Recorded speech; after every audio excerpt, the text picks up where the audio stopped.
하늘에 계신 우리 아버지, 아버지의 이름을 거룩하게 하시며 아버지의 나라가 오게 하시며 아버지의 뜻이 하늘에서와 같이 땅에서도 이루어지게 하소서. 오늘 우리에게 일용할 양식을 주시고 우리가 우리에게 잘못한 사람을 용서하여 준 것 같이 우리 죄를 용서하여 주시고 우리를 시험에 빠지지 않게 하시고 악에서 구하소서. 나라와 권능과 영광이 영원히 아버지의 것입니다. 아멘.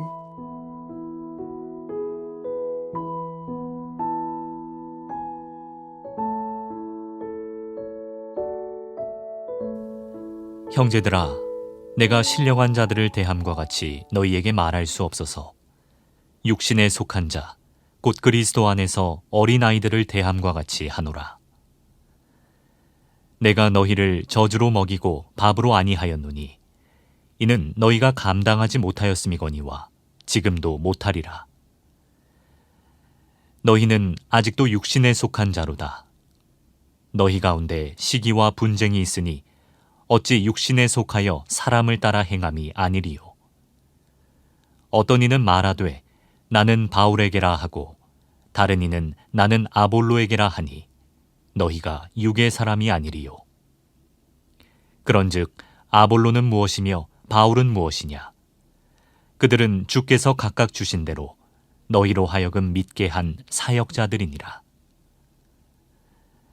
나는 심었고 아볼로는 물을 주었으되 오직 하나님께서 자라나게 하셨나니 그런즉 심는 이나 물 주는 이는 아무것도 아니로되 오직 자라게 하시는 이는 하나님뿐이니라. 심는 이와 물 주는 이는 한 가지이나 각각 자기가 일한 대로 자기의 상을 받으리라. 우리는 하나님의 동역자들이요 너희는 하나님의 밭이요 하나님의 집이니라. 내게 주신 하나님의 은혜를 따라 내가 지혜로운 건축자와 같이 터를 닦아두매 다른 이가 그 위에 세우나 그러나 각각 어떻게 그 위에 세울까를 조심할지니라. 이 닦아둔 것 외에 능히 다른 터를 닦아둘 자가 없으니 이 터는 곧 예수 그리스도라. 만일 누구든지 금이나 은이나 보석이나 나무나 풀이나 짚으로 이 터 위에 세우면 각 사람의 공적이 나타날 터인데 그 날이 공적을 밝히리니 이는 불로 나타내고 그 불이 각 사람의 공적이 어떠한 것을 시험할 것임이라. 만일 누구든지 그 위에 세운 공적이 그대로 있으면 상을 받고 누구든지 그 공적이 불타면 해를 받으리니 그러나 자신은 구원을 받되 불 가운데서 받은 것 같으리라.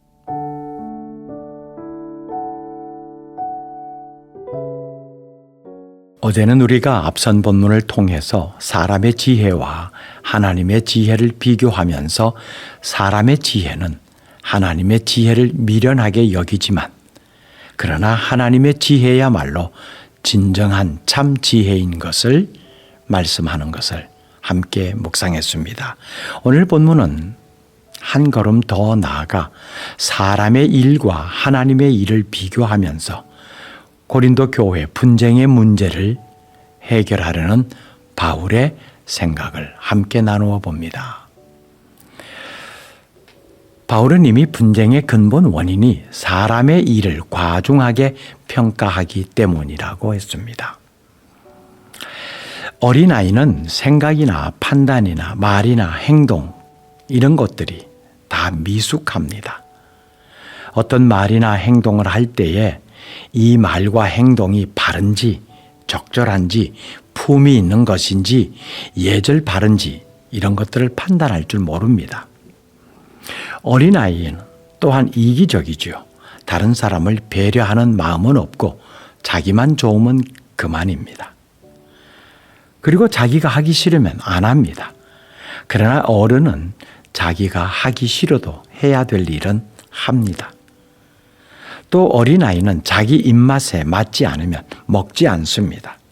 하지만 어른은 입맛에 안 맞아도 건강에 좋으면 먹습니다. 신앙의 초기 상태라면 어느 정도 이해가 되지만 시간이 지나도 여전히 이러한 상태에 머물러 있는 고린도 교인들의 모습이 바울의 눈에 한심스러워 보였습니다. 바울은 이런 영적 어린아이를 육신에 속한 자로 부르고 있습니다. 육신에 속한 자라는 말은 예수를 안 믿는다는 말이 아니라 성숙하지 못하다는 뜻입니다. 인생관, 가치관, 그리고 행동의 모든 것이 악이 지배하는 대로 내맡기고 있다는 말이지요. 그렇게 육신에 속한 그리스도인들은 자라나질 않습니다. 자라지 않으면 어린아이와 같아서 온갖 문제들을 일으킵니다. 육신에 속한 자, 다른 말로 하면 자기 마음대로 될 때에만 만족하는 사람입니다. 이런 육신에 속한 자를 오늘날의 교회 안에서도 볼 수 있습니다. 서열을 매기고 자기 사람만 챙기고 끼리끼리 모여서 다른 사람을 공격하고 패거리 만들어 세력을 형성하고 그 패거리 안에서 편협한 생각을 가지고 있는 모든 것을 결정하고 이런 일 하느라 얼마나 분주한지 모릅니다. 아이들이 왜 분답하게 놀까요? 자기 속에서 일어나는 욕망을 제어하지 못하기 때문입니다. 성숙하고 자라나지 못한 가운데서의 분주함은 사고만 칩니다. 유치한 어린아이의 모습이 성숙해야 할 어른에게 나타난 모습이 고린도 교회에서 기득권과 실세의 다툼이었습니다.